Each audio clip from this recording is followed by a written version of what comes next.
Hello and welcome. I am Cy Rodriguez, and today I am going to be speaking with you a little bit about cacao powder and my new 30-day challenge, which is going to go beyond 30 days, and I'll explain that here in a minute. But I tend to eat a lot of cacao powder when I allow myself to. It's just one of those things that'll creep in here and there, and then I'll consume it excessively, usually in a drink that I create. And I usually make that drink from putting cacao powder in hot water, and I'm using organic raw cacao powder, so it's supposedly good for you, according to some of the experts about on chocolate. But I always notice that I don't really feel great after consuming it, and a lot of times when and just let's be clear again about what I'm putting in it.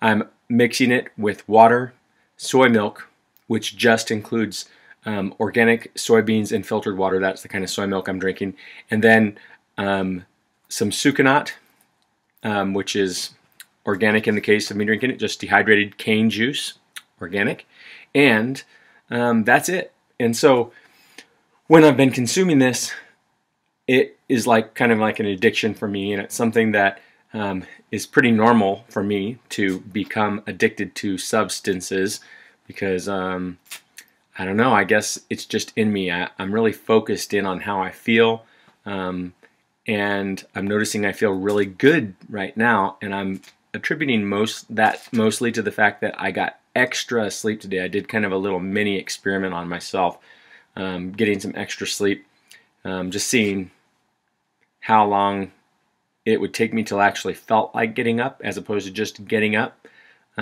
So more of that later.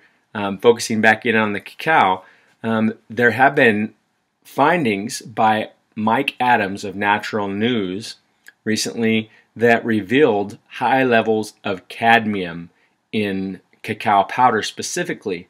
Now, it is found in all cacao products basically, but not in the high concentrations that it is found in cacao powder generally.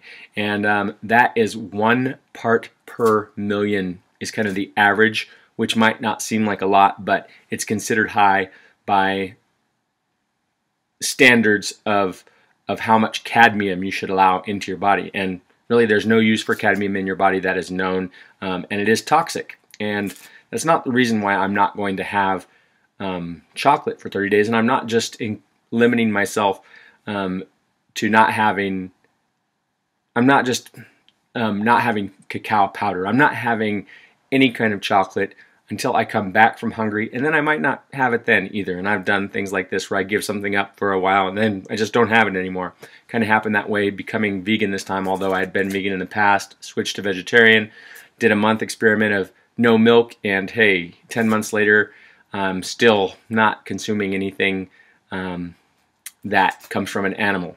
So, going back to the cacao powder and other chocolate, I am going to be going to Hungary, and that is not happening for a little bit less than a month from now. I'm going to be leaving, and then I'm going to be gone for a little over a month. So, if I'm not having any chocolate until I come back, then that's going to be over 2 months. And I don't know how you are. I'd like to know, how is your relationship to chocolate? I know some people who can give up everything, but they can't give up chocolate. And more importantly, do you overconsume it? Does it make you feel bad, good?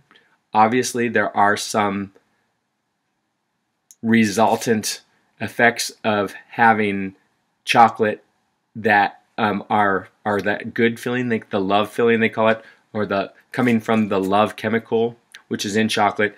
So how do you feel? Like, does chocolate make you a better person? Do you have a love-hate relationship with chocolate? I happen to have a love-hate with it, and it usually, my love for it is when I crave it and I have a little bit of it and I get that good feeling.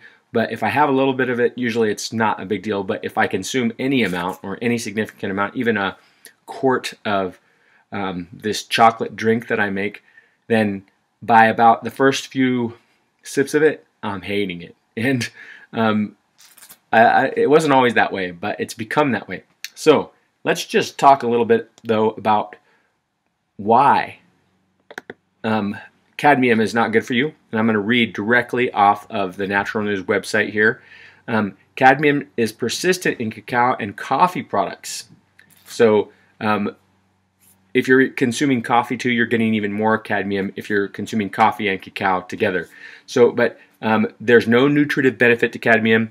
It is a toxic heavy metal linked to kidney damage, cardiovascular disease, skin disorders, and more. And fortunately, cadmium tolerance in humans is much higher than lead tolerance is, which is why California Proposition 65 allows more than 800% more cadmium than lead. But it's not good for your skin. And I've noticed when I've consumed lots of chocolate, usually in the form of cacao powder and a chocolate drink, that my skin gets pretty bad. And I've noticed that with coffee in the past when I was drinking coffee, which I don't drink anymore too.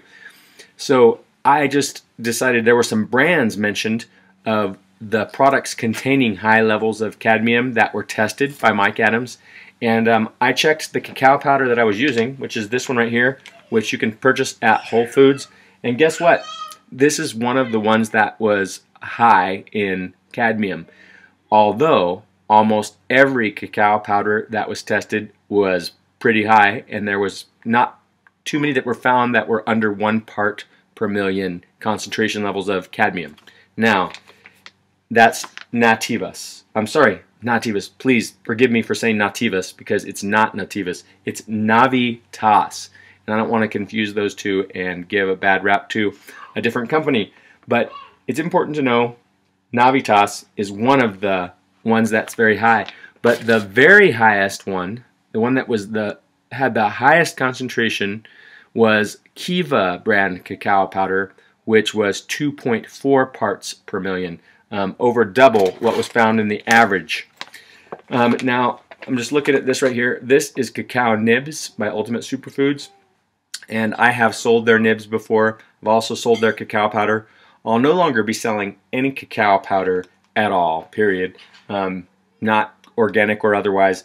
I may still make some cacao beans or cacao nibs available, but I don't even know if I'm going to mess with those anymore. I haven't been doing too much with selling that type of product these days at all. But I'm not completely opposed to it, and wanted to mention that consuming cacao nibs, you're going to get way lower concentrations of cadmium than you would if you were consuming cacao powder. So, and for anybody who is confused about me saying cacao, it's just another way to say cocoa. It's the actual name for the chocolate bean that is coming from the chocolate fruit, so, or the cacao fruit.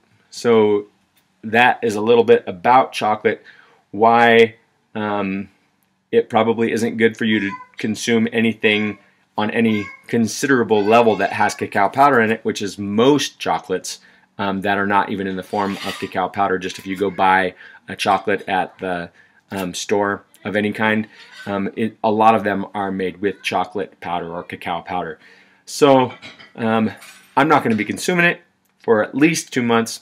And I'm pretty sure that I won't be consuming the cacao powder anymore at all, just because I don't want to really expose myself to that. And I really don't feel like I need cacao. I do still have a minor addiction to yerba mate tea. So far, it's been my favorite of all the caffeinated beverages, and it's pretty much the only caffeinated beverage that I have on a regular basis. And especially if I don't have cacao anymore, then I won't be getting the caffeine from that. So what do you think about it? Please post your comments and let me know what your relationship to cacao is like. And thank you for watching. I'll see you soon.